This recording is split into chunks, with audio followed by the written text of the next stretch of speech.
આજ પોલીસ ખાતું ને ચાલાનો ડોક્ટરો આ ડોક્ટર ને શું અધિકાર છે જો આજ ઓલા અપવાસ માટે બેઠા હોય એને ઉપાડવાનું?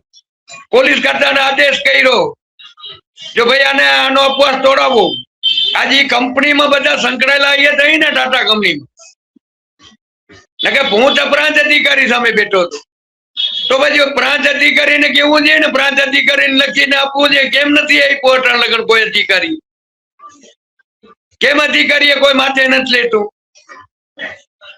આજ 16-17 વર્ષથી હું લડું કંપનીને બચાવવા માટે. આ કંપની બધા સંકળાયેલા છે અધિકારી. હજી આમાં એને તપાસ સોંપવાની છે, પણ આમાં કેટલો ટાઈમ છે ટાઈમ લખ્યો નથી. જો 15 દીમાં 10 દીમાં ઉપરથી ટીમ આવશે એને લખ્યું જ નથી લખતા. તારીખ વાર નથી લખતા. આવો અટણે માણસ મરે છે દિલીપભાઈ, અટણે માણસ ને ફૂલ તકલીફ. આ સિમેન્ટ પ્લાન ની આજ હજારો માણસો મરે.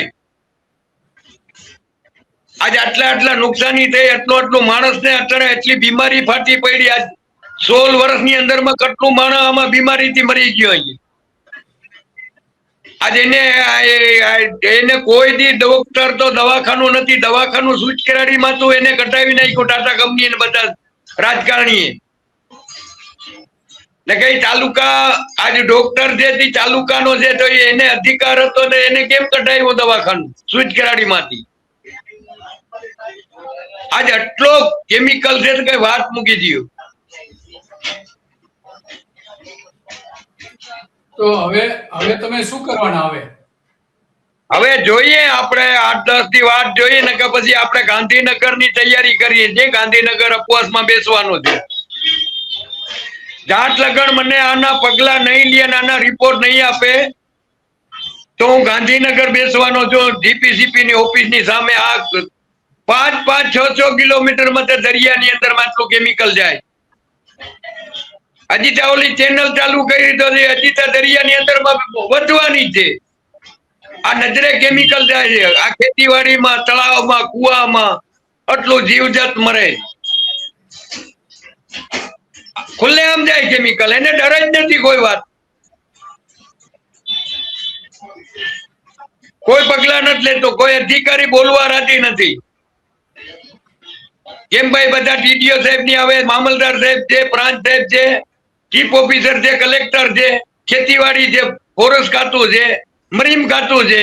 આજ મરીમ ખાતાના એરિયામાં આવે. કેમ મરીમ ખાતું એનો પગલા નથી લેતા? આજે એના અંદરમાં આવે આટલું જીવજંત મરે. ફિશરી વાળા લખીને નથી આપતા. બધા કેમ સંકળાયેલા છે કંપનીમાં? જો કંપનીમાં સંકળાયેલા ના હોય એને પગલા લઈએ. આ દેવરામભાઈ જે પાઇપલાઇન ની વાત કરી છે અને જીપીસીબી જે પાઇપલાઇન ની વાત કરી છે, એ આપણે પાઇપલાઇન નાખી રહ્યા છે. એવું માનવામાં આવે છે કે પાઇપલાઇન નાખવા માટે કોઈ મંજૂરી પણ લેવામાં આવી નથી. તો ખરેખર તો એની સામે પગલા લેવા જોઈતા હતા. હજુ સુધી એ પગલા લેવાયા નથી. એ પગલા લેવામાં આવે તો સાચી પરિસ્થિતિ આપણી સમક્ષ આવી શકે કે આ પાઇપલાઇન કઈ રીતે નાખવામાં આવી હતી, શું હતું, કેમ હતું, એની મંજૂરી લીધી નથી લીધી, એ બધી બાબતો બહાર આવી શકે. અને જીપીસીબીએ શંકા પણ ઉઠાવી છે કે જે રીતે દરિયામાં અત્યારે જે ઘન કચરો નાખવામાં આવ્યો છે, મોટાભાગનું સિમેન્ટ અને સોડા એસમાં જે આવતો હોય છે કચરો, એ જ મોટાભાગનો છે. અને એના કારણે જે દેવરામભાઈ કહ્યું કે 4 કિલોમીટર સુધી દરિયો પુરાઈ ગયો છે. તો એ હવે આ જે પાઇપલાઇન નાખે છે એ પાઇપલાઇનમાં પણ એ થવાની શક્યતા છે. પાઇપલાઇનના કારણે પણ બની શકે કે એમાં આ જ પ્રકારનું કેમિકલ નાખવામાં આવે. અને એ શંકા પણ ઉપજાવી, શંકા પણ જીપીસીબીએ વ્યક્ત કરી છે. તો હવે આ જે આખી બધી ઘટનાઓ બની છે એને તમે કઈ રીતે મૂલવો? શું થવું જોઈએ હવે ખરેખર? હવે એ પાઇપલાઇન અટાણે હવે અહીંયા માલ જામી ગયો. આજે 25 ઓછામાં ઓછું નહીં હોય તો 60-70 ફૂટ દરિયાની અંદર માં કેમિકલ આમ જામી ગયું. 22 ફૂટ નો બાંબુ વયો જાય દિલીપભાઈ. હવે એને પાઇપલાઇન નાખી છે દેખાવ પૂરતી. આજે હજારો કરોડ રૂપિયાનો ખર્ચો કરીને દરિયાની અંદર માં 5-6 કિલોમીટર અંદર લઈ ગયા. હવે એ આગળથી કેમિકલ નખાય એટલે કેમ કોઈને દેખાય નહીં. આજે એટલું પર્યાવરણમાં નુકસાન થાય, એટલું જીવજંત દરિયાની અંદર માં. અરે કેમ ભાઈ? આટલી કોણ મંજૂરી આપે? કલેક્ટર કેમ એ મંજૂરી નથી આપી? પ્રાંત કેમ એ નથી આપી? ટીડીઓ સાહેબ કહે કે અમે આપી નથી એની. તો આ કેને કેને કને તાનાશાહી આવી બધી છે, ડાયરેક્ટ એને કેમિકલની લાઈન નાખી દીધી. તો આમાં દેવરામભાઈ, આ જે હવાનું હા. પ્રદૂષણ છે એના કારણે જે ધૂળ ઉડે છે આજુબાજુ, તો એ ધૂળમાં એની શું અસર થઈ રહી છે એ થોડી વાત કરશો? અસર એટલે ચામડીના રોગ, શ્વાસ અને કેન્સર અને પથરીના તો બહુ વધારે, શ્વાસના અને પગુના તો ફેલ જ છે અટણ. આમ કોઈ બી ના મકાન ઉપર તમે છપરા ઉપર જુઓ એટલે કેમિકલ કેમિકલ ને કેમિકલ. રાતે ફૂલ ચાલુ કરી નાખે. તો આ રાત જીપીસીબી ને આ જોવા નહીં મળ્યું? એના અધિકારીઓ નાખી જે ટીમ તપાસ સમિતિ આવી હતી એના ધ્યાનમાં નહીં આવ્યું આ બધી બાબતો? જઈએ હું જીપીસીપી ના સાહેબ આવે એટલે કંપનીમાં જાણ કરી દે અમે આવવાના છીએ વિઝિટમાં, એટલે કંપનીમાં બંધ કરી દે અને પાણી છંટકાવ ચાલુ કરી દે, એટલે દિવસનું ક્યાંય રજકરણ ના ઉડે. રાતના રોકાતા નથી.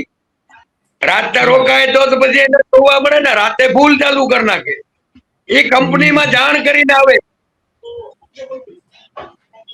બરાબર છે.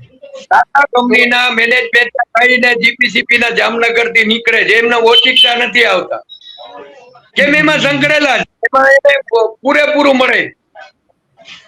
એટલે એને જાણ કરીને આવે હું આ દરિયામાં કેમિકલ જતો હોય તો એને બંધ કરી નાખે, એનું પાણી છોડવાનું ચાલુ કરે. કેમાં એને જો એને સચ્ચાઈ રીતે સરકારીમાં નોકરી કરતા હોય તો પર્યાવરણ નું હોય તો એને ઓચિકતું અવાય. અરજદાર ને સાથે રાખે, અરજદાર ને કઈ કઈ નથી તેડી જતા, એને મેરે મેરે વિઝિટ કરીને હોયા જાય. આ ખાઈ નથી શકતા. દેવપુરા ગામની અંદરમાં આજુબાજુ સુચકરાડી, ઉદ્યોગનગર, જેની કોર પવન ભરે ને એની કોર નુકસાની. દિલીપભાઈ અત્યારે આજુબાજુમાં પબ્લિક વચમાં કંપની છે મોટી, આજ વચ્ચો વચ કંપની એને પાછળ પ્લાન વધાર્યા રાખે. હવે આ પબ્લિક નો તો મરો આવે નહીં ભાઈ. એને હું મકાન મૂકી દેવા અત્યારે રહીએ છે, કેમ મકાન બનાવ્યા, કેમ અહીંયા રણાક કરે. હવે કોક એમાં રજૂઆત કરે તો એને કંપનીની અંદર છૂટા કરી મૂકે એનો પરિવાર આખા.